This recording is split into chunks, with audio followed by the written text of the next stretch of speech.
Welcome to episode 2 of Savage Discourse. Woo! It's me, John. Hey, it's me, Kyle. And we're here to talk to you today. Yeah. That's what we do on Savage Discourse. We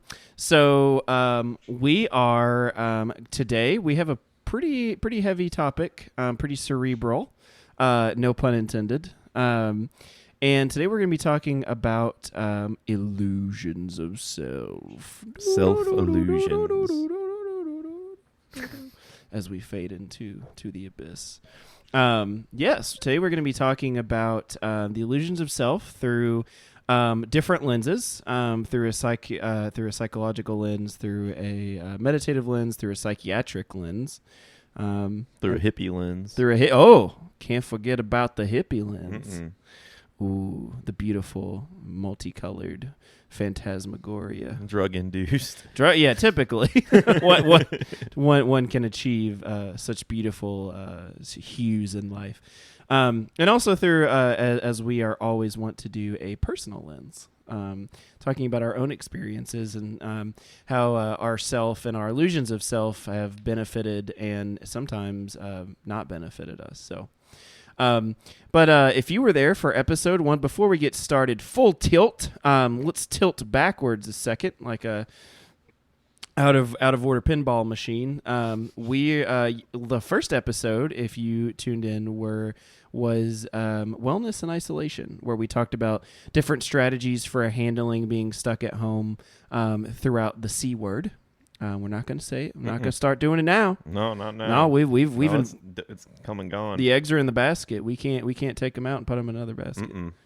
And thank God there's only one connotation for the C word, and we got it. Yeah, it would get really confusing if there was multiple words that started with C that wasn't okay to say. That's right. Thankfully, it's just that one. Thanks, English. Yeah, thanks, English. And so thank you for listening, and away we go. It's confusing, Kyle. I'm really confused about this topic.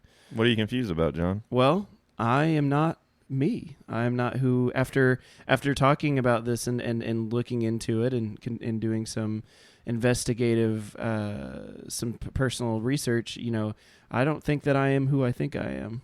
Oh, really? Yeah, it's really disconcerting to figure out that the person that you think you are is not who you actually are. It seems pretty legit. It seems as though I am. I feel that way. I can feel my skin. I have my memories. I have my experiences. I see you here with me and you see me, but I don't know if the me that you see is the I that I be. That was beautiful. Thank you. I stayed up till like 11:30 last night at the crack of at midnight to write that. That was nice. Thank you. I like that poem. That was beautiful. You're probably right, though. About which part? The part where you probably see yourself differently from the way I see you. Oh.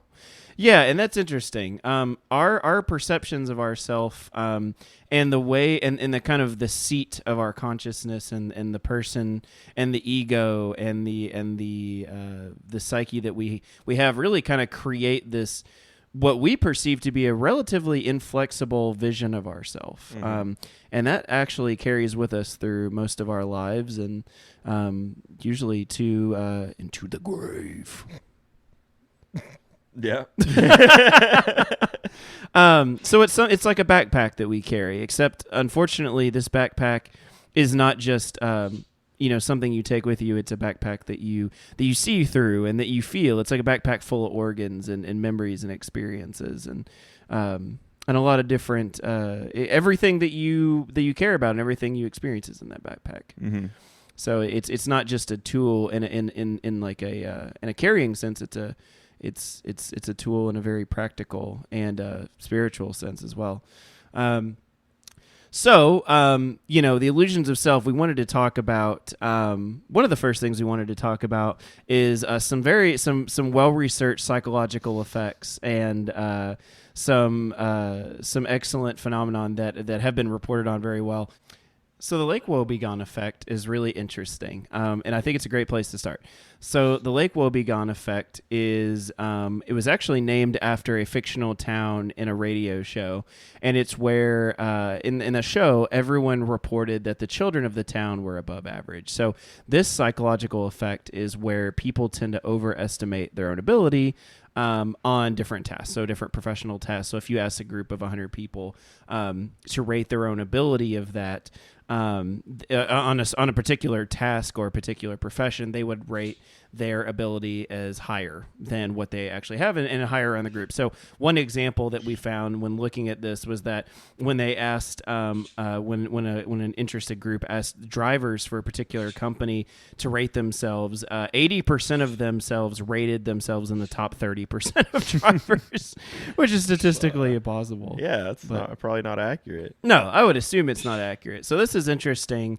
And I think this is one of those, the more kind of lighthearted effects, but an interesting kind of window into the way that our self and the illusion of that self can, at least in this aspect, be kind of humorous, where, we tend to think based on our own experiences.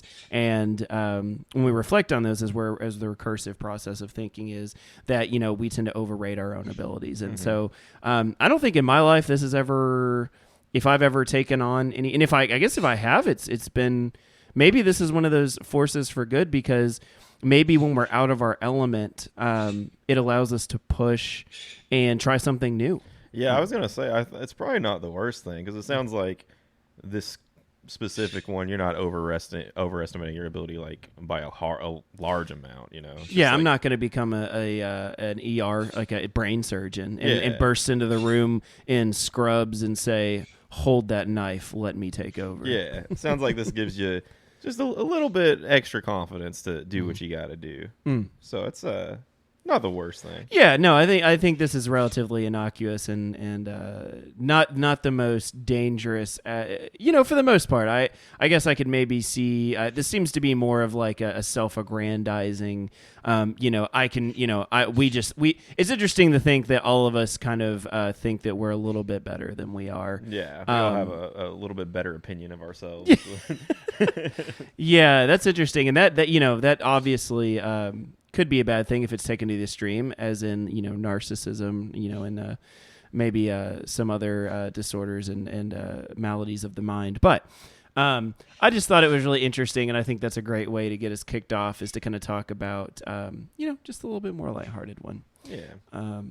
So a next effect that I think is really interesting, that is very tightly linked to your perception of yourself as a result of someone else's perception of you, is something known as the Pygmalion Effect.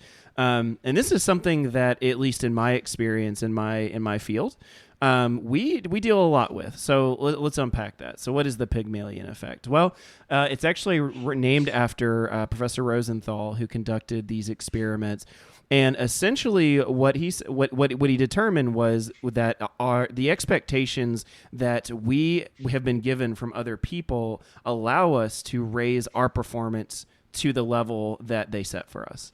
So another way to think about this is, especially in my field, across different settings as a clinician, where I work with kiddos and sometimes in adults, and we kind of set the bar of performance. The technology that we employ in the clinical field of ABA that I'm in is it's a teaching tool, and it's a science where we have our own system of metrics in determining performance and mastery criteria. And so, if I go to somebody and I tell them, the bar is, one notch above their baseline performance, they will probably reach that.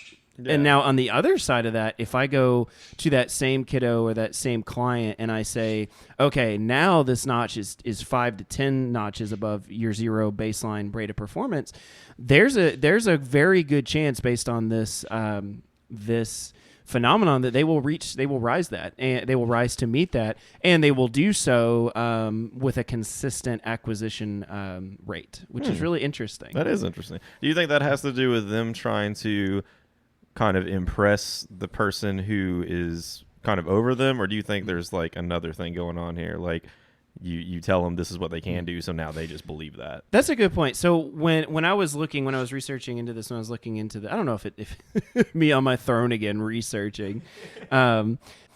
It's interesting because when you say impress the other person, I think it's less about wanting to impress. I mean, I think maybe for some people, but what is interesting about that I think you have spot on is it's our perception of another person's expect. So it's another person saying, I know you can do this. Mm-hmm. And by giving you this task, I know that you can rise to meet that task. I know that you have the ability, the wherewithal, the natural talents to rise to this level that I'm giving you. So because of that, we can see that task that's given to us, and we can say, so another application of this might be, let's say you're at a job mm-hmm. and your boss who you want to maybe get on the good side, or you want to, you are hopefully eventually wanting to rise in the ranks of that company, and your boss gives you a task that you maybe don't have a lot of experience with, you don't have the background in, you maybe don't even have the resources to solve, and you can maybe look at that and say, oh, so my boss is going to give me this task, but he wouldn't set me up to fail unless he maybe has some type of issue going on mm-hmm. there. Oh yeah, and he or she. And so assuming that it's in good faith and it's a task that they want us to succeed at, we have not been given that task with the expectation that we would not meet it. So because of that, we know internally that we have the ability to do that. So now the rub is whether we do I actually have that skill. Mm-hmm. But that is what's interesting. What's fascinating about this is it's less about whether or not you have the skill and more about your drive to meet that goal. Okay, that's mm-hmm. interesting. Mm-hmm. That makes sense. So it just kind of gives you a little bit more confidence in that area, knowing that someone else knows you can do it. Yes, and that is the whole loop. But I think what's interesting is that you can set goals for yourself. Mm-hmm. In goal setting, obviously, as we do with exercise, with nutrition, with maybe even setting routine goals for ourselves every day, like meditating, like going on a walk, trying these doing practices that are beneficial to ourselves that keep us grounded, like we talked about in episode 1. Throwback. But I could definitely see it being more motivating coming from the outside, because when you set a goal for yourself and things start getting hard, you have the tendency to be like, well, did I overestimate my ability? But if someone else is putting that on you, then I could see that being easier to kind of rise to the occasion. Yeah, it is, because someone else is holding you accountable. Yeah. But what I think is fascinating about that is we can do that for ourselves. We can be that person who says, I've only done X amount of work. I've only done X amount of this exercise, or only follow this amount of days. I'm going to push for this number. Mm-hmm. And I get to reap those rewards. So I think it's interesting that we can internalize that. Although this concept is the hallmark of it is that it's external. But I think that's really interesting that we can be that for ourselves. So do you have anything to share, any experience with that, or especially as you said something that I thought was really that I thought was funny about with the Lake Wobegon effect, how we whether we have the skill or not, we can assume we can rise to that because I can do it. Of course I can. Of course I can do it. I'm a great driver. I'm in the 30%. I'm in the top 30% of my own mind, of my own abilities. Personal experience with that. I guess nothing too out of the ordinary. Just, boss tells you to do something, you're not exactly sure that you can handle it, and then you just have the confidence to do it, and you end up doing it. You're like, oh wow, that was something I could do, and then he tells you to do more.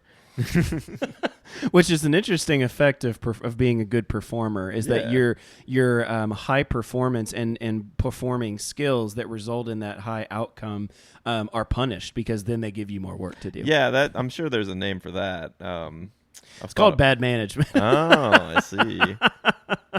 And that is actually, there's a great book that I can't remember the name of, but it's in the organizational behavior management field, where the guy talks about the sins of management, the sins of leadership, and that's one of them, where you give high performers more brainless, arbitrary tasks simply because you need to fill their workday, rather than saying like, you did a great job and you excelled at the work you do, so you can either start working on this next project that'll test your skills, but it doesn't necessarily have to be done today. I'm going to give you a bunch of tedium, and I'm going to make you do all this extra crap because you need something to do. So that actually has a punitive effect on those type of performers, which is really interesting. Oh, I might send that book to someone I used to know. I wonder who it So yeah, it's performance management and OBM are really fascinating and as how they apply. But anyway, that's kind of external to the conversation. But yeah, it's interesting the effects that can have. Very. So the next effect that we want to talk about before we kind of dive into the minutia of one's subjective experience. Oh, this is a fun one. This is a really fun one. And it's fun for a lot of reasons, and I guess we'll see that. So this interesting little ditty is called the Dunning-Kruger Effect. And if you don't know what it means... I think if you go ahead and assume you know what it means... Yeah, there we go. If you assume you know what this means, then this applies to you. Then you might be a Dunning-Kruger. You might be a... So the Dunning-Kruger effect is one where individuals who tend to have lower rates or lower intelligence quotients or IQs tend to rate their knowledge or intelligence higher than other people. It's like a proven fact that the smarter you think you are, it seems to be the less smart you are. Yeah, and it's really interesting that kind of inverse proportionality, whereas, and this checks out with, the philosophical perspective and becoming a more cosmopolitan and rounded person, that, the more the more you really learn, the more you determine all these micro level dovetails into these smaller fields and these small subspecialty areas, and how, when you understand the medium level of a medium phenomenon at with a medium level understanding, that is, there's so much more above that in the system that it nests into, as well as the layer, as well as the individual constituent components at a molecular level of that thing. So the more you know and the more you learn, the more you know you don't. Mm-hmm. So what's interesting about this effect is how the more that you the way the way the findings have gone is the less people know, the higher they rate their own ability, and the higher they rate their own intelligence. Yeah. And that makes me wonder. I wonder what the catalyst. I wonder what the driving force there is, and I think it's really easy and tempting to say, well, those who think they know everything know nothing. It's kind of is a nice little wrapped up bow. But I think if we were to do it justice and unwrap that, I'm wondering, what would actually the mechanism be? Is it the toolbox is so empty that it's kind of like, everything looks like a nail? Yeah. As that great saying was? Or do you think it's maybe just they've been so overconfident their whole life that it compensates for them actually learning how to do anything, and everyone just kind of believes them? You know what I mean?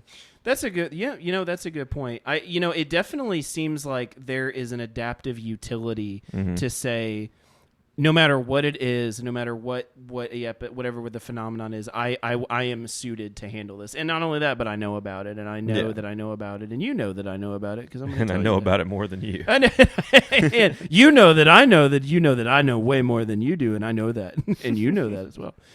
So, I think there's, I think if we were to do this topic justice and not just fall into kind of the trenches of pop science and speculation, I think that there probably is, because what I think there is an absence of in these moments is critical and analytical thinking skills. Yeah. So, and one of those is knowing the scope of your knowledge, knowing the breadth or the depth of what you know.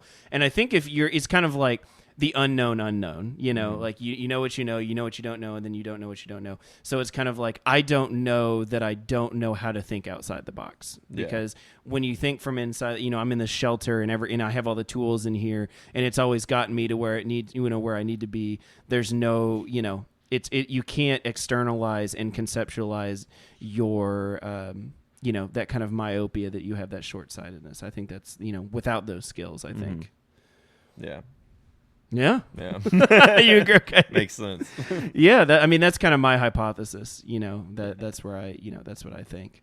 But I think this is great because I think, anecdotally we all have, a Dunning-Kruger friend. Yeah, I think so too. And we've all ran into people, I'm sure, especially if you work with customers at work. I'm sure we've all ran into our fair share of Mr. and Mrs. Krugers. Going out for a Saturday night stroll. I was thinking of Freddy Krueger. Yeah. You know. He was good at what he did.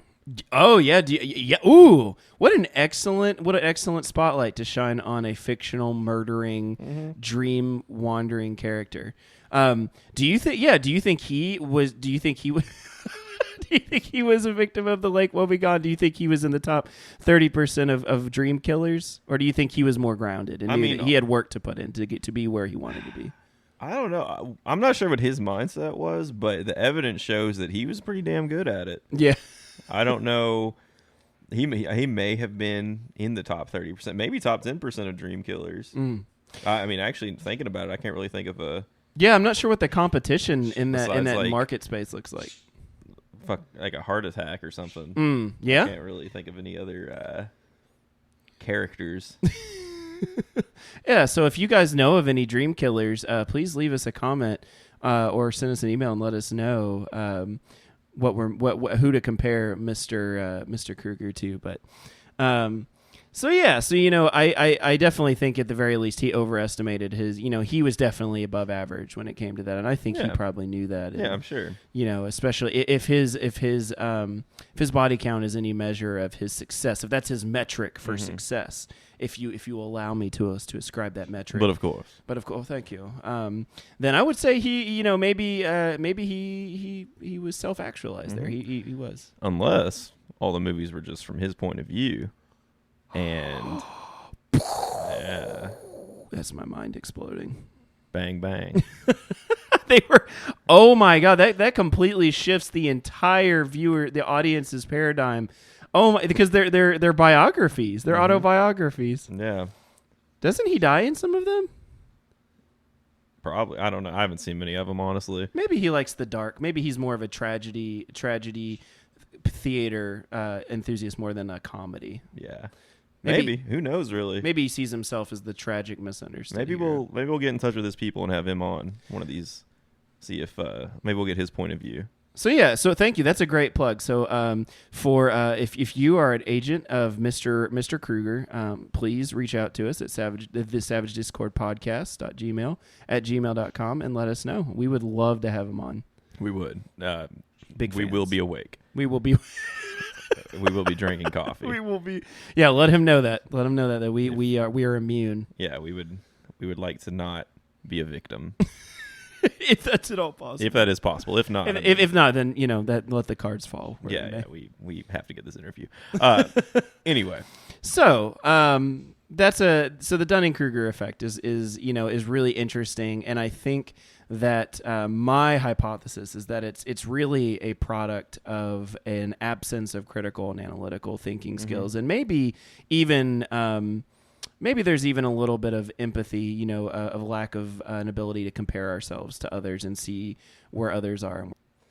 So yeah, do you have any personal experience, maybe in a personal or professional realm, with the Krugers? Yeah, there's Krugers all around us, but this ropes course I used to work at, in particular, this would happen on a pretty regular basis, and it used to frustrate me a lot until I knew about the Dunning-Kruger effect and knew that this was actually a scientific study that was real, and I could actually laugh at it at that point. But basically, we would put everyone in harnesses and put all their gear on them so they could get on this ropes course, and we would tell them as we're laying out their harnesses, hey, don't touch these, don't mess with them, just leave them right here. This is going to save your life. Yeah, we're going to lay them out exactly how they need to be, and then we're going to walk you through how to put them on. And we'd make eye contact, and they'd say, okay. And we'd lay them out. And I'd turn around to lay someone else's out, and when I turn back around, they would have their harness on, but inside out, upside down, just hardly even looked like a harness. And I'd be like, what are you doing, man? And Mr. Krueger would say, oh, I work in construction for a living. I wear one of these every day. And I would think to myself, you should be fired because this is not going to save you at all. It's not OSHA approved. It's not even Kyle approved. It's not even Kyle approved. Oh, that's more important. Yeah. Yeah, than OSHA. I'm the boss. Me. So yeah, then I would take it off of them and kind of make them make a spectacle of them in front of everyone. they usually don't like that. There is also a correlation, I feel like, between being a Dunning-Kruger and not being able to laugh at yourself. Not being able to see the lighthearted folly in our nature. Yeah, and be able to say like, oh, I made a mistake, he. So when you point out their mistakes, it's an affront. They aren't very happy about that and normally do not tip afterwards.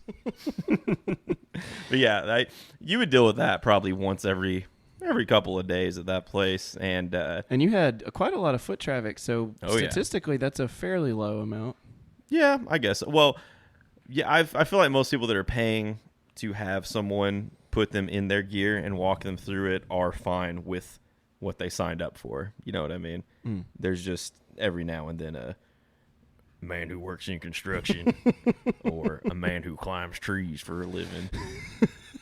And he those are all well, and those are translatable skills apparently. So well, and I think you're right. I think that is a, and that might be a combination. That could be the Dunning-Kruger. That could also be the Lake Wobegon. But it definitely, I'm surprised, maybe the Pygmalion Effect does not apply here because, or actually, let me flip that.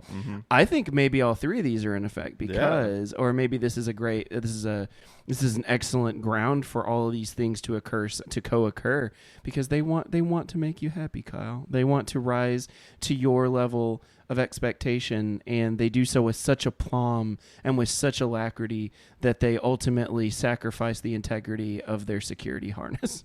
Yeah, I can see that. Trying to prove a point that they do know what they're doing.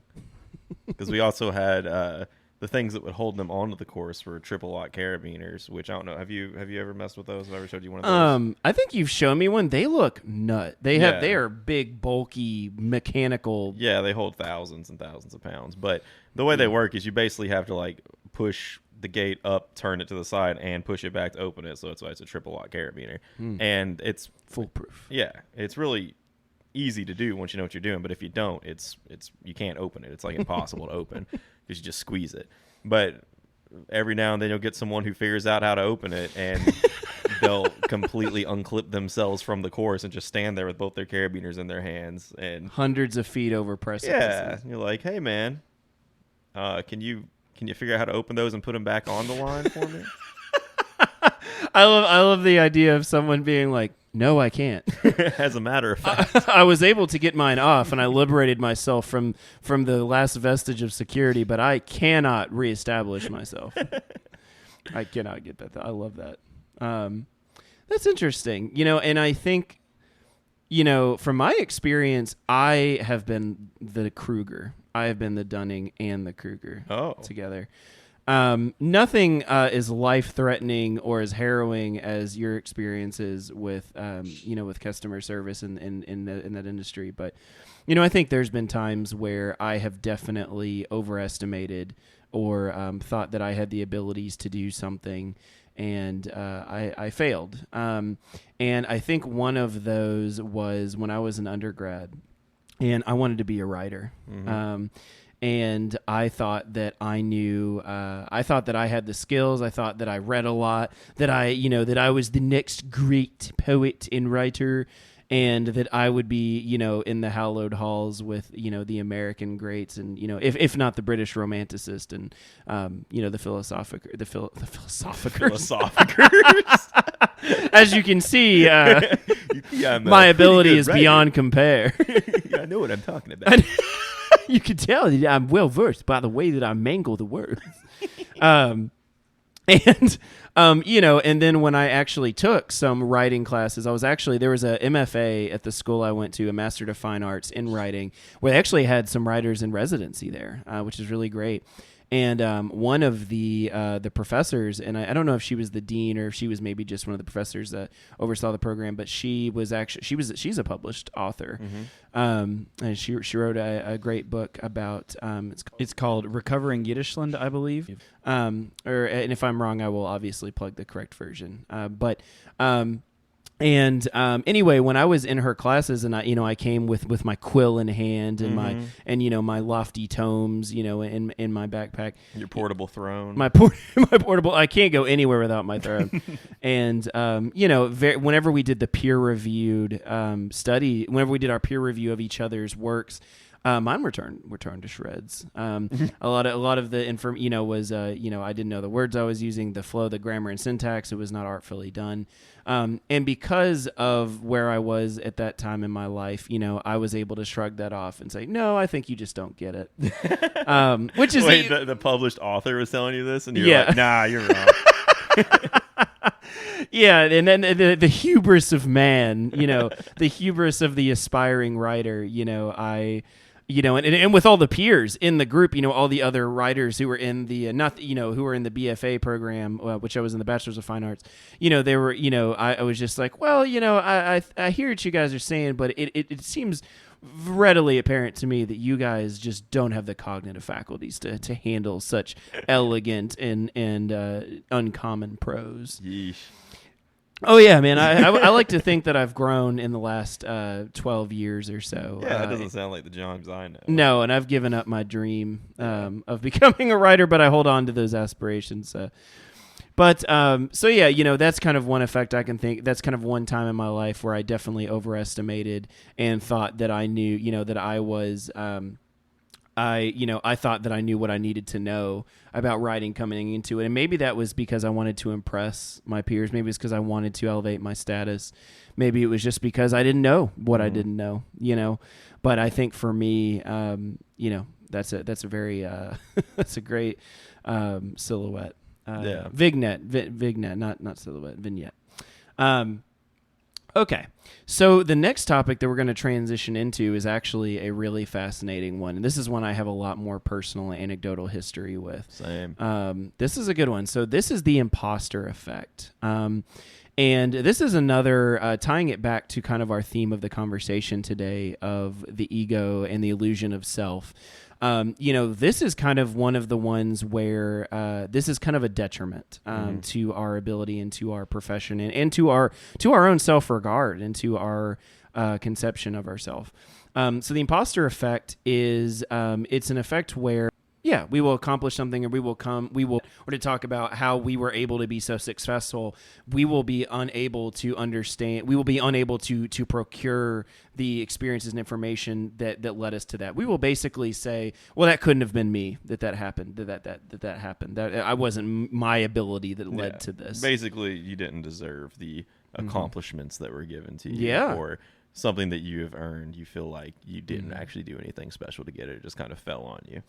Exactly. And or not even fell on me. Maybe they're confused. Maybe they have the wrong information. Like, oh, there's no way that the results were this high, or the way that we were able to sell this amount, or that, this client made this level of progress. There's no way that was me. That was the system. That was the therapist. That was, and in a lot of cases that's very true. There is a system, the intricate web of all the systemic variables there's kind of the entropy of a system. There's a lot of moving parts, and sometimes things happen in a plus sum way. But this for me, but we can't roll out our role in that. Obviously we're an integral. We are central. The loci of ourselves in that system is central, or at least a part of that. So I mean, we discredit ourselves, and I know that. And I think I went through this year as well, but this is a pretty seasonal thing for me that tends to come out in the spring. It's almost like every April, somewhere between March and May, I go through a huge crisis of confidence in my career. Where, prior to and henceforth, I would have been completely fine. I feel secure. I know what I'm doing. I feel very comfortable in my professional role. But I would say that about once a year, and this has happened pretty consistently at every position I've held, there will just be these moments of crushing. I don't know what I'm doing. I don't know how to do this. I don't know how I got here. Everyone thinks everyone's going to find out I'm a fraud. No one's really going to know. And those are all products of the person and the character we think we are in those moments, and the ego and our illusion of self, this very kind of negative illusion of self in this moment, in contrast to some of the more positive or more innocuous ones we talked about earlier, and this is something that I talk to my professional friends about and my colleagues, and I kind of let them know what I'm feeling, and they're like, well, you have a master's degree, don't you? And I'm like, yes, in this very specific field that I'm operating in. I'm like, okay, well, and you've been here at the job for a year or two, and you have XYZ, and they will recount, in a very realistic way, the successes and failures, and paint a very realistic portrayal. And I'm like, oh yeah. Yeah. Oh yeah, I guess I did do that. Yeah. So, and I don't know where that comes from for me. I don't know if that's just part of my cycle for the year, part of my mental kind of cycling through, whether it's a humility thing. I don't really know where the roots of that are for me, but it definitely it tends to happen annually, and in the colder in the spring season, right after the first few months. So yeah, so like you're having it over the same issue pretty much every year. Is that what you're saying, or is it like different? I mean, you've had like pretty much the same position, right? Yeah, well, for the most part, it's always been a supervisory or providing direct therapy role to clientele. So yeah, and it's usually, it seems to come, and maybe there's a trigger and antecedent there I'm not catching. Yeah. Maybe there's, I had a failure at work, or I was unable to perform up to the job expectations, or something happened, that happens to all of us periodically, and maybe it just shook me because I have higher expectations, like I talked about, that internalized kind of, I want to be this level and I didn't meet that. I'm not sure if that's in there or not, but yeah, it does tend to be around the same time of year, and for the same reasons of, it always comes back to the same kind of mental processes of, I don't know what I'm doing. I'm not doing a good job. Everyone's going to see that. They're going to know I don't know what I'm doing. Which, is interesting, because in those moments of darkness where I feel lost in the sauce, as it were, that discounts all of the positive and supportive and incrementally iterative things that I have done up to that point. It completely it casts this very, very pinpoint blinding light on a failure, and assuming that that's what it is that is the trigger, and it discounts. And I think that's an important thing to remember about this effect, is that it completely discredits who you are and your abilities and your talents and your experiences and all the successes that you've had, and really shows you kind of that small, frail homunculi inside your mind that's always there, that's kind of like, you can't do this, you can't do this, you're not good enough, you don't know what you're doing, everyone's going to see that, they're going to see your big forehead, and that you're not smart, and that you wear glasses, and that your beard is uneven, and that it's just telling you all these terrible things that kind of exposes them, brings that raw nerve out. Yeah. Interesting. In my experience. Yeah. I don't know. Do you have any experience with imposter syndrome? Yeah. So when I first I worked at this ropes course for a while. 6 years. Yeah.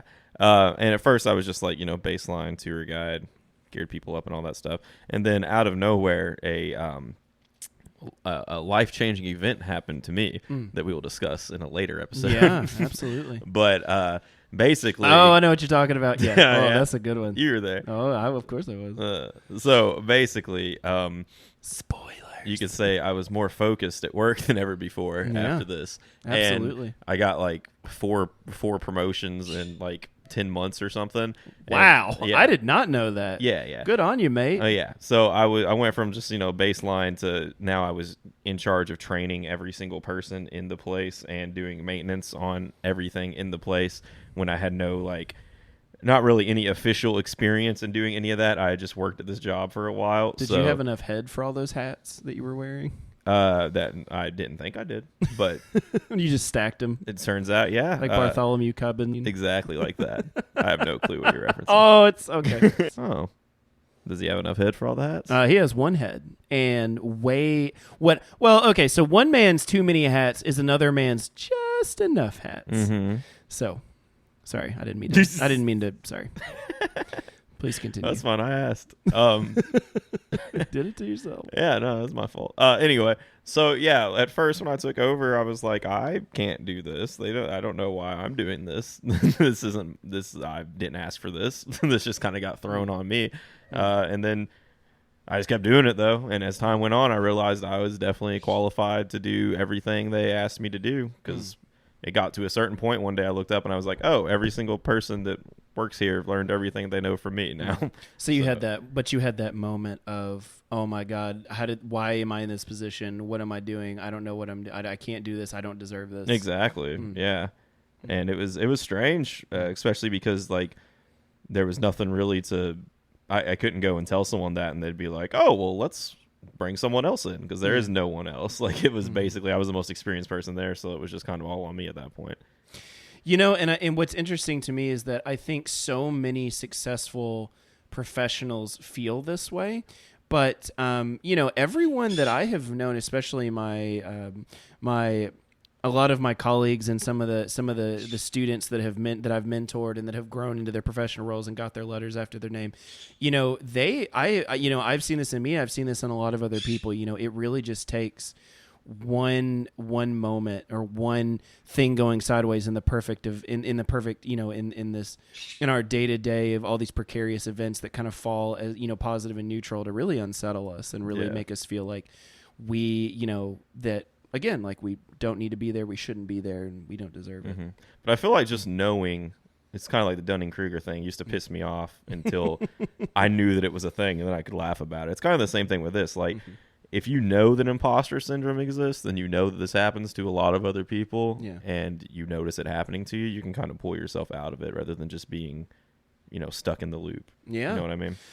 That'll be kind of the last thing we're going to talk about today. But before we get to the last kind of what I think is the most personal and subjective topic as it relates to all of these, we've kind of been drilling, maybe at the same level, but where the point is where the goal is to drill further down into our own subjective experience to get to the kind of final aspect of this we want to talk about today in our Savage Discourse. Yeah, but the next kind of layer down of this inferno that we're drilling into is really interesting, and it's a lot closer to kind of the final, that is the role of our awareness of ourself and our illusion of self and our ego, and how that is affected by various mental disorders and various cognitive, whether there's developmental delay or developmental or intellectual disability, or you have a personality axis 2 disorder, there a mood disorder. This is something that I have a decent amount of experience with, obviously not in a psychological realm, but in a clinical behavioral realm, because I've worked with several patients. And it's really interesting to see how the illusion of self how it can be shaped and molded by those experiences and by those disorders and issues. So something. I'll start with something a little bit more funny, and then we'll get into something that's not as funny. So what I think is really fascinating is I had a patient who was older, who had narcissistic personality disorder, who had a diagnosis of an intellectual disorder or a low IQ. Which, prior to the last few decades and the human rights revolution and kind of the person-centered planning of, the last few decades was known as MR, mental retardation. Oh. And that's kind of the old way. That's not in vogue anymore. We don't say that anymore. I didn't realize MR meant that. Yeah. And I say happily. It sure does. Mr. Kruger. People used to be incredibly inhuman to each other. And I guess we still are. But and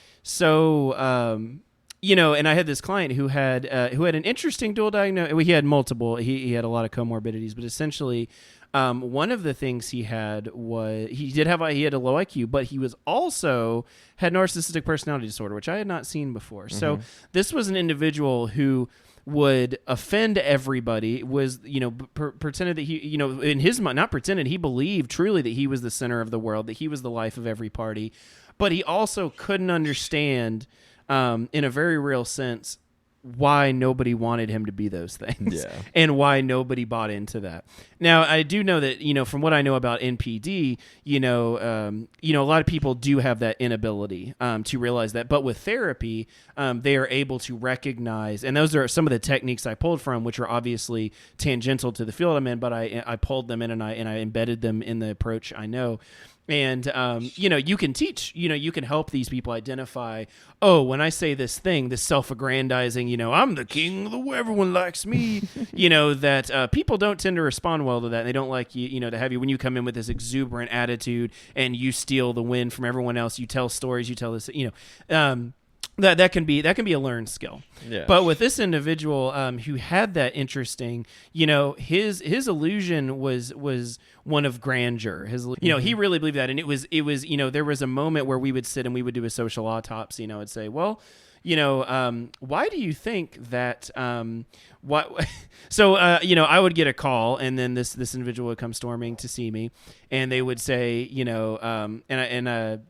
they would say, well, this person told me that that I'm not allowed to have food or that I can't have cake. And I would say, well, that's a human rights violation. Why do you think that this staff would tell you that? And they would be like, well, I guess it's because I called them a bitch.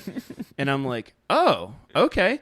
Why did you call them that? And they were like, well, it was because they didn't want to hear a joke I had told 10 times that day. And I said, okay, well, do you see how? And he'd be like, well, but that's who they are. They're that person, and everybody likes me. I know everyone likes me. I'm the best person. Everyone knows who I am. Everyone says, there goes that person. And this is almost verbatim conversation we would have. There goes that person. They are the funnest, coolest person here. And I would say, wow. Okay. Well, and I wouldn't try to engage those. Those were almost too out there, too abstract, too difficult to kind of too much to unpack right now. Yeah, now. because he was a cool guy and he was interesting and he was a fun guy. He was a I was gonna make a fungus joke. I thought that's where that was going. Yeah, I was gonna. I bailed from it. But and so but it's interesting because for him, again, he had this very high self-regard, self-concept to the point where it prevented other people from actually enjoying who he was and from being around him. And so I think that's really interesting. Now that's that kind of the illusion of self in a psychiatric perspective and how it can be, from a pervasive developmental disorder, how you can develop this and live with this. The other side of this that's kind of not nearly as anecdotally humorous is, one of the big populations that I work with clinically are ASD, autism spectrum disorder. It used to be split into several distinct categories, but with a recent release of the Diagnostics and Statistics Manual version 5, they've compressed all those into one. So it used to be autism, then I think there was one in infants, and then there was an Asperger's on top of that. And then, of course, I could be wrong with that. That's, a little bit outside of in terms of, we don't use the DSM in the field that I'm in, but I have the DSM-4 revised, and it's one that I love to learn about. And but what's interesting is, there is so one of the core deficits of ASD, there's a lot of issues and there's a lot of behavioral excesses and core deficits. One of them is the inability to conceptualize their self, or what's called theory of mind. So I know that you are a thinking being. I know that you have your own agendas, your own thoughts, your own experiences, your own rituals. And I know that because I have them. And because I am aware of that, I can become aware of yours. Now, theory of mind is something that implicitly and naturally, developmentally comes online as we get older and as we develop through, the early stages of life. Now, some people don't develop that, and that can become an issue for empathy and other psychiatric and having a diagnosis later. But for this specific demographic, for these individuals with ASD, there almost is no self-concept, or not one that we can identify, or one that we can ask them about. Like, tell me what you're thinking. There's not that ability because there might be a language disorder in the way. There might be a speech disorder. There might be, I don't even have the rudiments of language. And so, whenever there's almost this absence of that self-concept, which, you would think, which is interesting, is how this is kind of segue into the last part, because you think not having a self-concept is kind of the goal of a lot of higher level meditative practices and everything, is to dissolve that. But what I think it kind of shows me is that there is a role for that. There's a role socially and societally, because when you work with individuals who either have an absent one or not one that you can attest them on, or you can identify, or you can get them to self-report on, or if it's very weak, and maybe some kiddos or some older individuals or even young adults or adults, who do have language, but their ability to identify who they are, what's meaningful to them is compromised because of these terrible, because of these unfortunate hand that they've been dealt. There is a utility there to having that, and maybe it's part of helping that immersion in society. Maybe it's part of helping them become self-actualized and self-starting and self-sufficient, because a lot of these individuals require care for the rest of their life by an entire team. So it's interesting, how that self-concept can be on one side, that illusion can be so inflated and so can be so full of all of these very almost aversive qualities, but on the other side, it can be absent to the point where it's part of the kind of cluster and the issue. And I don't want to make it simpler than it is. It's a very complex, multifaceted issue where theory of mind, and that's, we don't even broach that. If we have a patient, that is not what we're targeting first. What we're going to target first is, I want you to get your needs met. I want you to be able to ask for the things you need. I want you to be able to do these things. So, the other side of that is that it is absent, and that there's, it can be difficult to not have that skill. Is that anything you have any perceptions on or any experience with? Nope.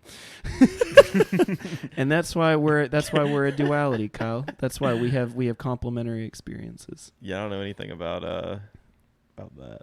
No, that's okay. It's one of the reasons I'm so drawn to psychology as a field, and why I'm going back to further my education, is because that's what I'm passionate about. Yeah. The private events, as we call them, in my current field, or the hypothetical constructs is what we call them. Nice. Which is a really kind of a disenfranchising way to talk about events that we all subjectively know are very real and that very happen. So. Okay. Well, that brings us to the final, what I think we will have a great final kind of a concluding conversation and discussion about, is that there is no self. Yeah. that this illusion of self, the kind of, oh man, we spoiled it right from the very beginning by calling it the illusion of self. Yeah. We planted that seed. We're tricksters. You guys are welcome. You guys have chills right now? No, I think it's gas. It's hot in here. Yeah, it is hot. So,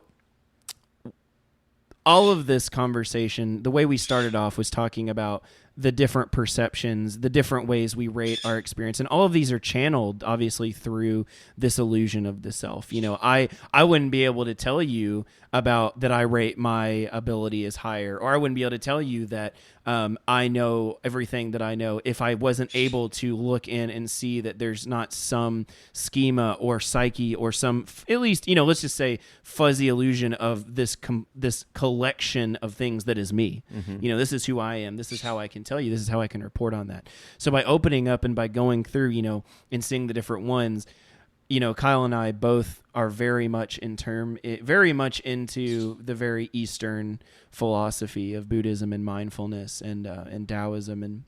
And the point is, there is no self, is there, Kyle? There is not, according to Eastern philosophy.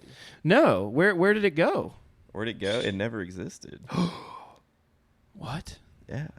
How can something be so real and feel so real but not exist? I don't know. No insight there? No, nothing at all. They haven't figured it out yet. Jury's out. The jury's out. Well, and I think that what's fascinating is that duality, is that we simultaneously, we know everything about, well, we think we know everything about ourselves. There's a whole conversation to be had about memory and the role of how memories are stored in their deterioration and recall, and how memory is actually a very creative process. It's not a oh, I'm going to pull this photograph out and describe it in detail. It's very much a pointillist, kind of smudged picture.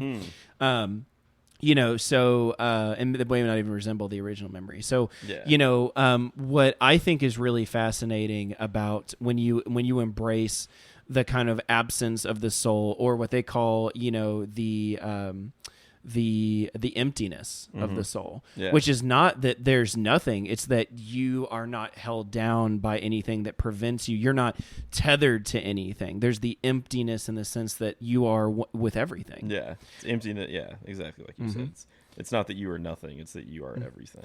Yes, and that runs very counter to a lot of religious traditions and a lot of.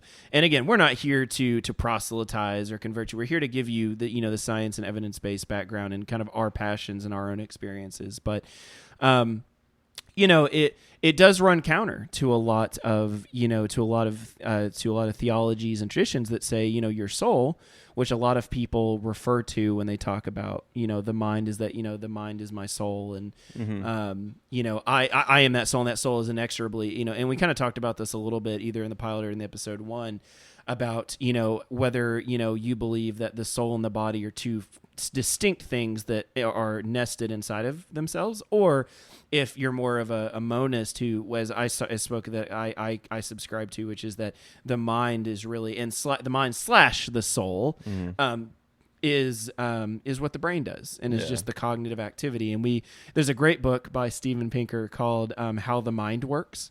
And in there, he talks about how if there is brain damage to a particular part or portion of the organ in the brain, that you can see behavioral psychological changes. Like the great story of Phineas Gage, who tamped down blasting powder. This is one of the oldest psychological stories and examples they use to describe the changes that are affected by a damaged brain.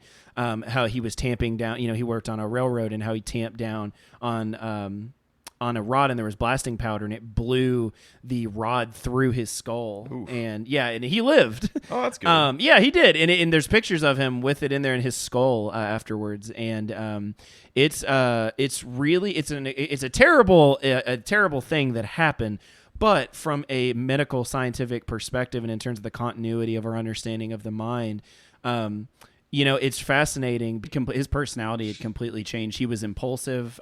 He was prone to flights of mood and attitude. So this very calm, very this actually, and they described him as being a man of faith and very religious. He started having, I believe, going an extra. I don't know if he was married, but he started engaging in more salacious behavior. Going to different places and brothels and stuff, things that he would never do. Yeah. As a result of that. So I think that's a fascinating kind of example of how the self and how our perception of ourselves can be completely fractured, and we may not even be aware of it because of that. So anyway, that was all to say, that the monist perspective of the mind is what the brain does. So, all of these that we've talked about are different examples of how the self and the concept of the self and this illusion of self, as we've called it, which I think is very accurate from a Buddhist and meditative perspective, can be really helpful, and how it can be useful, but how it can also not be so useful. Yeah. Especially for me with anxiety and about ruminations, and for other people, how that kind of illusion of self that can be helpful in a societal perspective and from a day-to-day and from a, your memories have to, if we were not an adaptive organism, if we were not able to recall these memories and reflect on our experience and create this archetype in our head of who we are, I think our lifespan would probably be a lot shorter, or at least we would be a lot more chaotic, because nothing would be patternistic. Everything would be chaos. Yeah, we definitely wouldn't have been able to develop into this species, So, I mean, there's like a nice middle ground you got to have there. Yeah. It's just like with everything. It's the Tao itself. That's beautiful. I know, right? And I love that you say that, because that's kind of, I think, the takeaway is that there is no self. When you meditate in any tradition that is meditative or self-reflective in nature, whenever one of the things that what you do is you cast light, and you cast your it's called metacognition on your thoughts. You're thinking about thinking. You're showing your awareness for your thoughts. And what happens is, one of the questions that you see in these guided meditations or things is, what happens to those thoughts? And very quickly you see that they vanish. Where do they come from? And where do they go to when they dissipate? And the answer is they kind of just come and go. They're just there's a lot of from the cognitive behavior therapy from that modality of therapy, which I'm very passionate about. there is it's called negative automatic thoughts. They just pop in your head. Like you're walking along having a great day, and suddenly you might think about a tragic death of a family member, or that you're not going to get that promotion, or I wonder if my spouse is cheating on me, or I'm not as in shape as I think I am. All these thoughts that come from nowhere, and by feeding and by grappling with them and by challenging them, which can in some cases be therapeutic and helpful, we're also, on the other side of that, feeding that activity and making them stronger. Yeah, there's it's kind of weird how they just come and go on their own, because there's this book I'm reading by what's his name, John? Thich Nhat Hanh. There it is. I butcher it every time I try to say it. By Boba Fett. The thicky neck.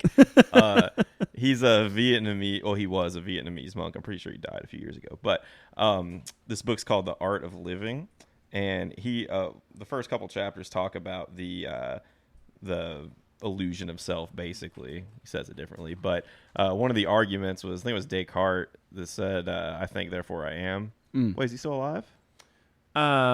He is 90, or he was 93. Is he still alive? He might still be alive. Yeah. Oh, he's still alive. He had a stroke. In the book, they made it sound like he died. Well, no, he's still alive. He's still kicking. That's great. He's 93. Good for him. Well, I mean, what we call him still alive. Oh, he doesn't actually have a son. Yeah, I right. see what you did there. Yeah, Anyway. what our perception of him tends to persist. But. Yeah. Anyway, he said basically the argument that I think, therefore I am isn't really valid, because you think whether you try to or not, it just happens. It's like interesting. Yeah, I know, right? So that's okay. So that's kind of the blend of the different worlds of philosophy, where one is it's actually called solipsism, which is where I retreat. I am the only thinking thing. I exist, and everything else is an illusion around me. Yeah. So it's almost the inversion of that. It's that I am the illusion, and everything else is real around me. Yeah, just it's going to happen one way or the other. Like you're kind of on automatic. You think just like you breathe and all that stuff. It's just kind of an involuntary thing. You can kind of control your thoughts if you try really hard, though. Yeah. Well, and the thing that's what I really like about meditating, especially through guided meditation practices, is that you're not adding anything when you're meditating. You're not adding any new stress. You're not adding any high response effort thing. You're actually subtracting. Yeah. Because instead of being at constant in this Cartesian theater in our head, this with all these different actors and the conversations we're thinking about and the things we'll never do and the things we don't have, and all these different battles that we play out, really distract us from the momentary bliss of being, there are chaotic and terrible things that happen in life, and that's just part of it. And we experience them with a negative valence, which is an emotional attribution, positive and negative valence to it. But events are all neutral. Yeah. It depends on how we respond to them. And when we are so occupied with these internal wars and monologues and experiences and memories that are just completely unreal and untrue, then we are not really living in the world that is unfolding, that 99% of the time is peaceful and is at the very least, is supportive and is conducive to life. Yeah. That's kind of what Zen Buddhism is all about, is being able to just focus on one thing, I mean, that's why when you think of someone as being Zen, they're just super happy. It's just because they're focusing on one thing rather than a million things in their head. That's right. There's a great picture that I love that has a man walking next to a dog in the forest, and there's two bubbles. My Kirby cat. What are you doing, Kirby cat? Smelling the mic stand. There are two bubbles, and the man in his thought bubble is thinking about, it shows all these different depictions of his car and his job and money and TV and food, and then the dog's thought bubble is just the trees in the picture and the man walking, just in the moment. Yeah, and that's the difference between having a full mind and being mindful. Yeah. Oh, that's good. I know, and I love that, and it's a very powerful kind of evocative image of. That is, you could be in the right place doing the right things, but you're not present there. You could be thousands of miles away. versus, being there. And even if you had a bad day or things are not going well, you can still be open to the moment and to the newness and the vitality that every next breath and every next second brings you. Yeah. Like if we lived like monks did, like Buddhist monks, with our mindset, we would be so depressed and just hate everything because they don't have anything and they don't do anything but sit around all day meditating. But from their perspective, you have everything you need in the moment. You don't need to want anything, or you don't need to desire anything. So and their basic human needs are met at a very quintessential level. They don't have an excess. They have their clothes, they have comfort, they have socialization. They're embedded in that social network, but they don't have 1,000 square foot house. They don't have 10 cars. They don't have TVs. They have TVs. 5 different game stations. It's the essentials, and it's getting back to that kind of basic nature of humanity and our basic hydraulic needs to survive, and appreciating that the life, as they say, the gift of life or the gift of the breath and the every moment.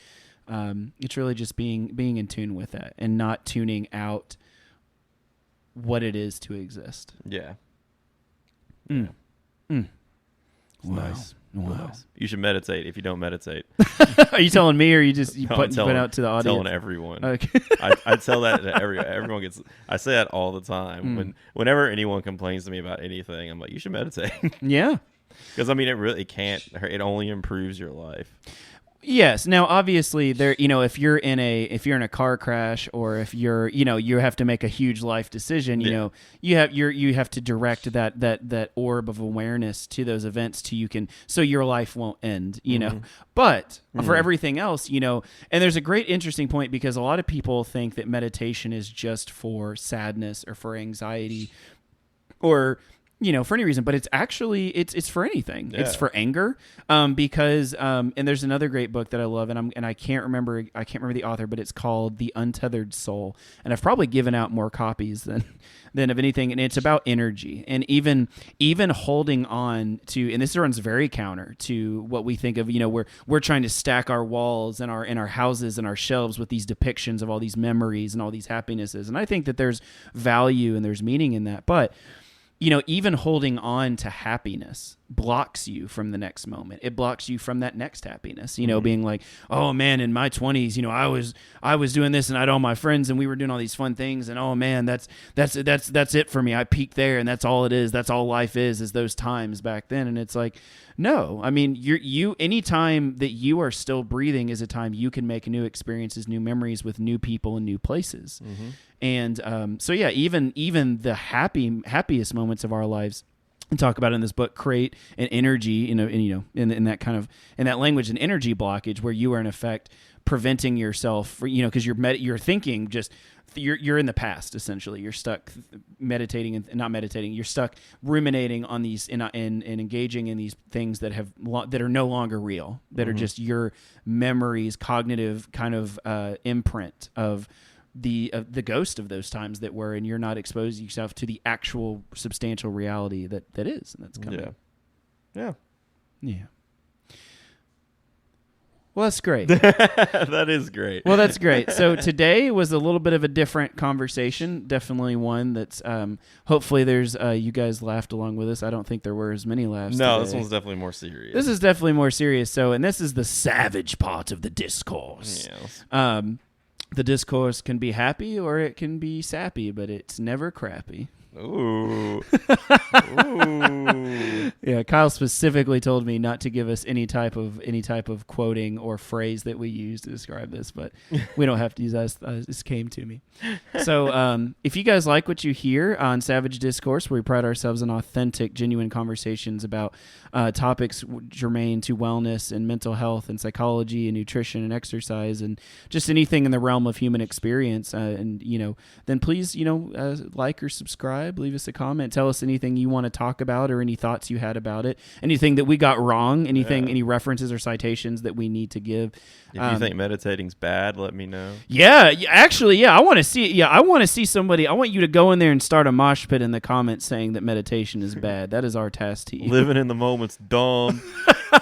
The past is where it's at. Dude, I hate experience. I only like anxiety and regret. Yeah, that's, you know what? I'm interested. Yeah, you know what? I want to see that. I want to put to task, if you're listening and you think that meditation is for the birds, I want to see an argument for that. That's interesting. I would be very interested in that too. Yeah, me too. We're men of science, so if the evidence supports the outcomes, then and the outcome supports the evidence, then I'll change my mind. Mm-hmm. And also, Freddy Krueger, if you're listening, please call us back. Please, in real life, not in a dream. That's a very I can't stress that enough. That's a very. I cannot tell you how important it is that in real life and not in our dreams. But real life would be swell. Give us a call, Freddy. We miss you. Please come home. Thank you guys so much for listening. We'll see you next week. Bye. Bye-bye.